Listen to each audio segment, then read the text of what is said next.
How's it going, guys? Templar here, and today we're going to talk a little bit about Conqueror's Blade Frontier. So I swapped over to Conqueror's Blade Frontier to check it out, to see what all the hubbub was about. And I gotta say, this game, way better than our Conqueror's Blade. Like our Conqueror's Blade is it's like made in 1990 compared to this game, which, made these days. So I figured this video would just be about all the different things in this one compared to our current North American version of Conqueror's Blade. So the video's going to be kind of flopping all over the place, just showing you all the new little features in this one compared to ours and all the quality of life things they've done. So I'll just get right down to it. Thanks for watching, guys. I guess the first thing I'll start with is the menus are all different. So this is our character menu. As you can see, everything's laid out way more clearly. Got our equipment slots over here, all our stats, it's just all streamlined and efficient. Got your mount page, everything's nice and big and bold, it's not all crushed over here. Attire page works the same way. In the attires, they still have the same kind of attires. There's a few extra ones, but like these or like this one right here, the legendary Eastern Armies one, and this one right here, which looks badass. I definitely want this one. These all come in like a loot box. They have like 150 sovereign loot box you can buy, and you get a random piece for it.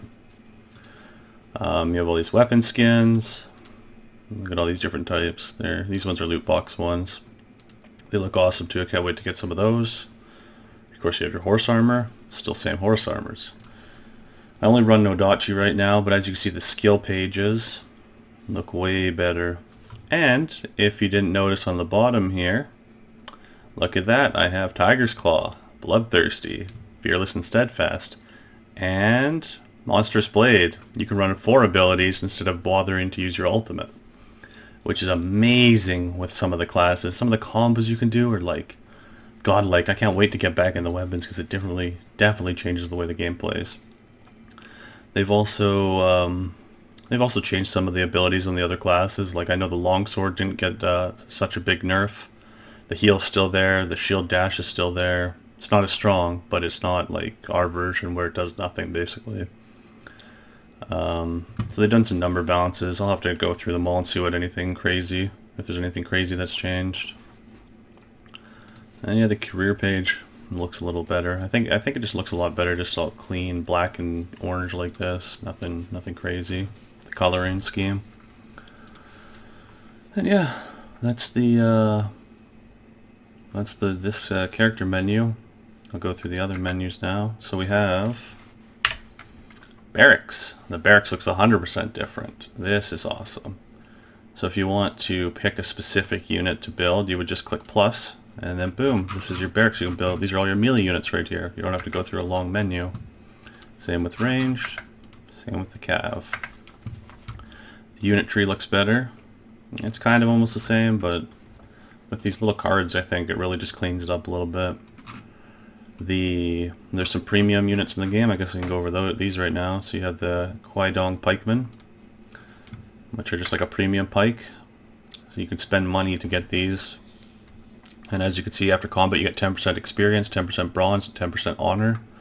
They don't use unit kits to resupply, but they do still need to get food and unit losses if they lose things in TW and stuff like that. These units are not overpowered. They're not pay to win at all. They're usually like a weaker version of a unit that's already out there. They just don't have a unit kit cost, and you get a little bonus for playing them. So I use them as like a filler, so I don't have those guys. But I have, you also have giant shield bearers. The giant shield bearers and the Kudong pikemen, those are expensive. They're like $50 a pop. But there's cheaper ones. In the chivalric unit, you have the Peltis. These Peltis are really cool. Not only can they throw javelins, but they can also throw their shield like a short sword would. So that's really neat. Don't have them yet. Maybe I'll get some videos up on these. We'll see. You also have the Oriental Musketeer. That's the one I have. These guys are like a mix between the Imperial Arquebusiers. I don't know, the Arquebusiers. And the Iron Caps, they kind of best of both worlds. But then they also have extremely poor accuracy. Like, extremely poor. They might as well be firing shotguns as far as I'm concerned, but if they get close, they slaughter people. I think I missed one. You have the marksman here, the Guidong marksman. These guys are fire archers with a twist. The twist is they actually fire poison-tipped arrows. They do the same thing as fire arrows, except they don't make, what do you call it? They don't make the enemy like run around kind of in fear or get like that stun effect you get normally from fire arrows. You see these a lot, but they're not overpowered. None of these units are too overpowered. And then nothing for the horses here. As going up the trees, I do believe it costs less units. I think the heroic arrow on our version I think is 6, and the golden arrow on our version is to get to them is 6. And this one it's 4 of each, which is great. Speeds it up a little bit. And there's other new thing. I'll have to go to the menu and show you it, but it's called they're called tags or tallies, I guess. And you get these tallies from I think you get them from dailies and vaults. And essentially, if I get 20 of these tallies, the unit's honor cost to unlock it becomes free. Every time you get one, it lowers the honor cost by 1/20th. Which is amazing because you can get them randomly. Like, it can be for anything. When you get to pick on a menu. I'll show you the menu, but you get to pick basically where you want to get the tallies from Western or Eastern, and it'll give you a random one. So right now, allegedly, there is like a level 60 something player. He probably is hacking for honor, but he does have his Iron Reapers unlocked. Which is pretty cool. And yeah, that's all for this tree. Pretty nifty. I guess I can show you the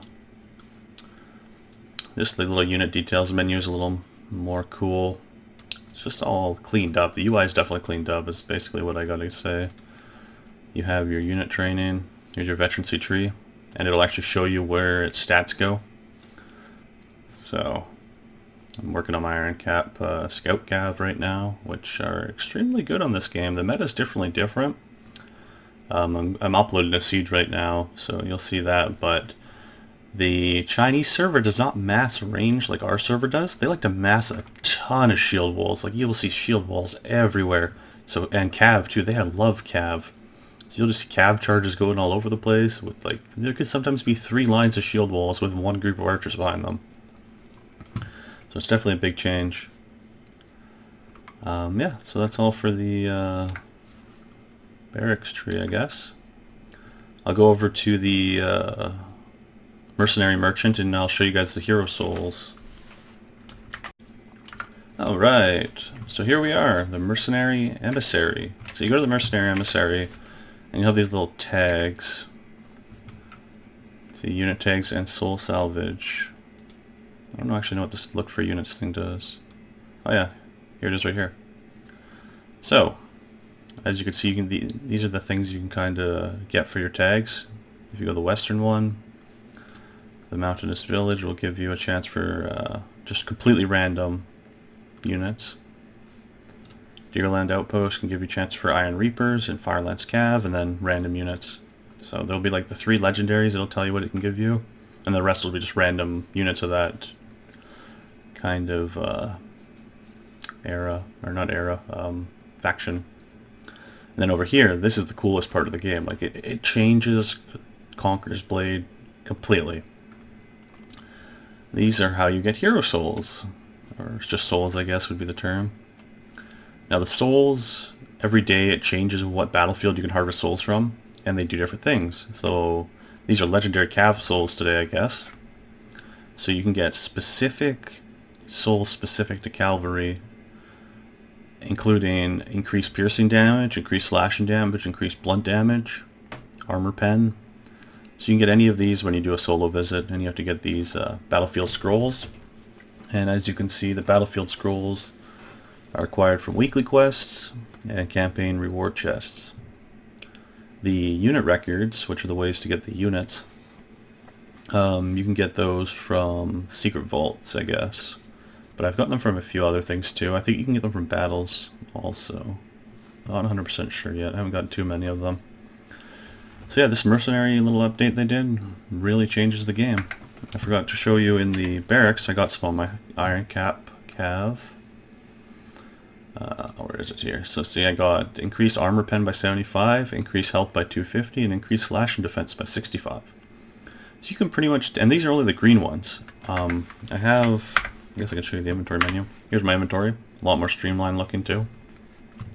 So I have one special one here for pole arms, which whatever pole arm unit I put it on gives them the ability to brace with bracing stuns, as if I got the actual veterancy upgrade. So you can pretty much put it on anything that has a pole arm. So I do believe the Halberdiers, few unit details, they do not have the ability to stun while braced. Depending on your line, I guess. I don't think they do at all. Yeah, see, they don't have the ability to stun while brace. So you can go down whatever tree you want on the Halberdiers, slot one of those souls into them, and now they can stun on brace. Just like, is it the can the Sergeant stun on brace? I don't remember. No. Oh yeah, see, so they could basically become the equivalent of Halberdier Sergeants, but cheaper, with after the stat boost. Now I haven't run into anything super overpowered with that yet, but I do know there is a legendary one for the horses or something. There's a legendary one that allows you to give any unit you want charge. I don't know if it's restricted away from range, but that'll be hilarious if you can put charge on your archers. And yeah, so that's the Mercenary emissary. There's also there's a siege. The way the sieges work is when you destroy enemy siege equipment, you have a chance to get these siege tags, which you can exchange for free artillery boxes, and the tag is completely random. So see, you can even get legendary siege engines, and you just need to get 5 of them, and that's just from destroying siege on a map. There's nothing crazy to do for that. Yeah, so that's another big change. I'm not going to go and show it, but on the world map, the rebels aren't like crazy. They don't just spawn every 5 seconds and rob you. They don't. There's like the red ones still try to do that, but the yellow ones don't do that at all.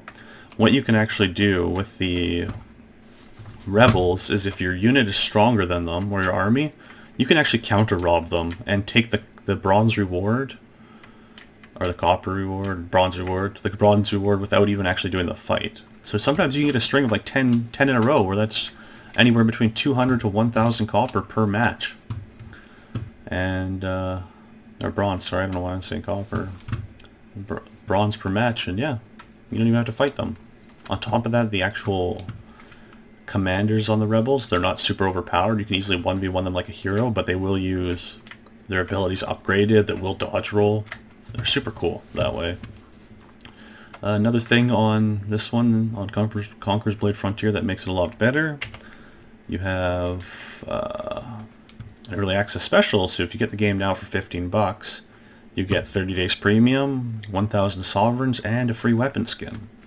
Pretty good deal if you ask me. Oh, and a ton of artillery. You get a ton of siege for it.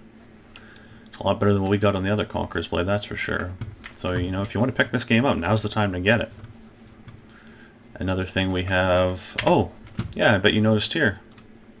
Cash shop items are way cheaper than our version. And it still costs USD. Then you get the same amount of sovereigns, I do believe. And you can just purchase your sovereigns right here. There's no going to another menu. There's nothing crazy like that. You just buy and you get it in your inventory.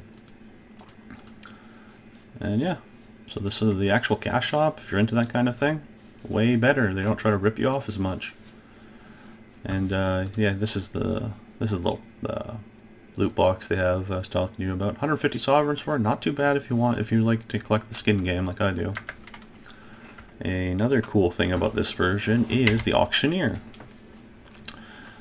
Prices haven't really crashed to the bottom because there's a lot more suffixes and stuff on suffix or prefix. I'm not sure. There's a lot more craftable weapons and stuff. So like if I go to Epic, you'll just see,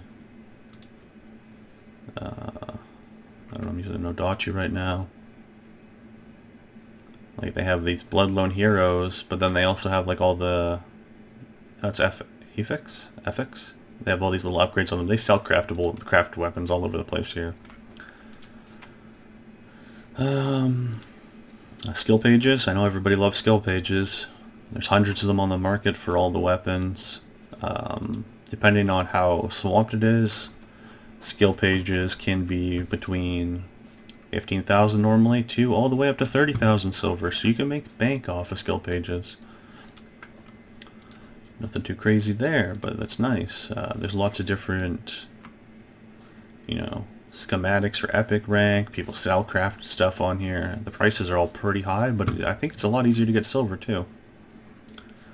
Schematics all over the place. Just the auction house is a lot better because on this version of the game, they don't actually have multiple servers. It's all on one server. So this is like 5,000 to 10,000 people playing one server all the time. The town, everywhere's filled. It's crazy like that.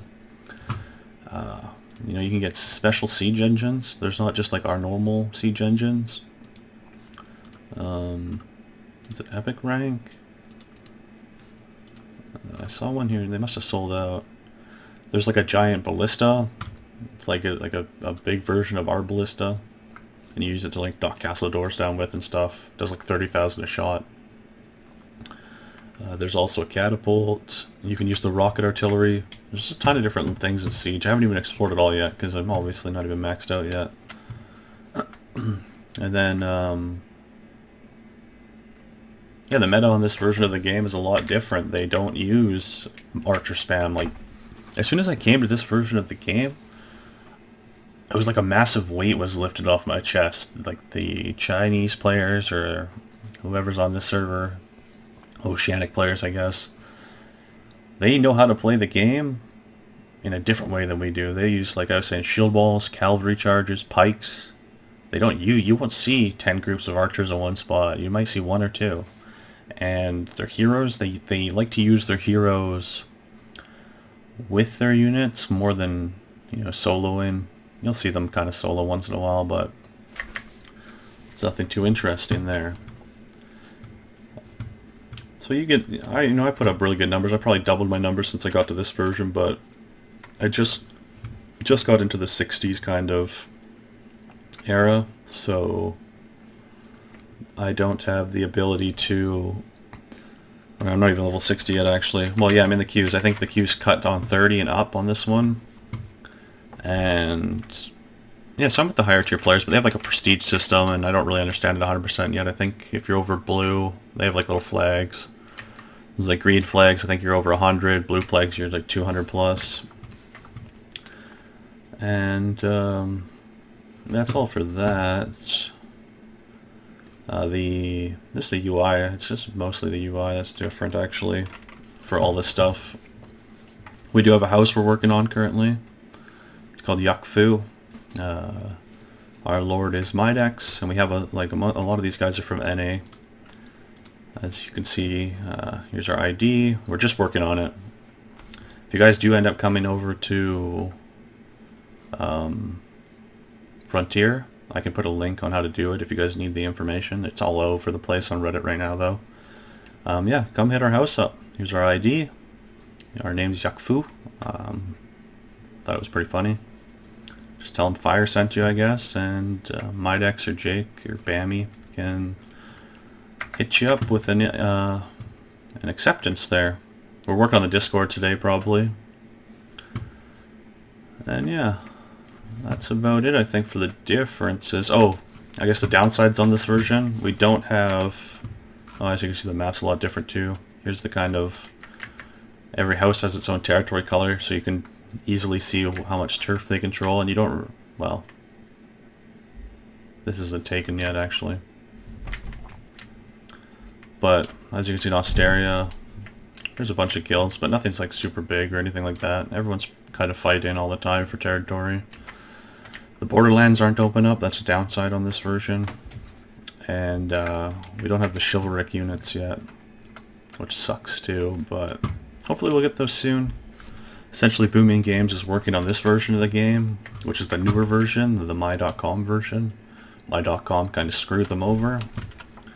So if you want to play the game and you don't care about restarting, because I was over 200 on the North American version, so I restarted, and I'll go to the North American version for TWs and my dailies, but until it gets fixed, hopefully. But this is the one I'm definitely focusing most of my time on. It's a lot better. If I think of anything else to add on the differences, besides like unit balances and stuff, because I don't have all the units yet. I know some of the stuff's reworked on that front, and the AoE damage, like on our version, how it does so little, they've balanced it a lot better on this one. Like, they've just made it more satisfactory, and I think they put a bottom line on how much damage you can do, so you don't go all the way down to 1 like on the other one. So unit or heroes still do something important. The AI is definitely rebalanced. All the units are a lot more smarter. I can't wait to get to the Palace Guard, because on a North American version their AI is terrible, but from what I've seen on this version, the AI for everything is just, it's perfect. It makes units actually scary. Horse Archers, amazing. If you're looking for those, if you're a Horse Archer kind of guy, they're a force to be reckoned with. And the crossbows, I know our version of the crossbows are trash. On this version, the crossbows, like, if you see archer units, it's going to be a crossbow guy. Like a ranged unit, it's going to be crossbows more likely. They fire like machine guns once they're upgraded. They are super sketchy to run into. Like, they'd probably be the equivalent of fire archers on this version. The fire archers, you don't see them too much on this version though. Nobody really runs them. I think I've seen them twice on the, I don't know how many games I've played, 40 or 50 games I've played so far. So, yeah. Any questions, hit me up. I can look into an answer for you and get that to you as soon as possible. And yeah, as usual guys, like and subscribe. I'll probably do a couple videos up Frontier, maybe go back to the NA version. I'm not 100% sure since the NA version is going downhill. We'll have to see on the next patch. If the next patch is good, I'll go back to it, but on this version...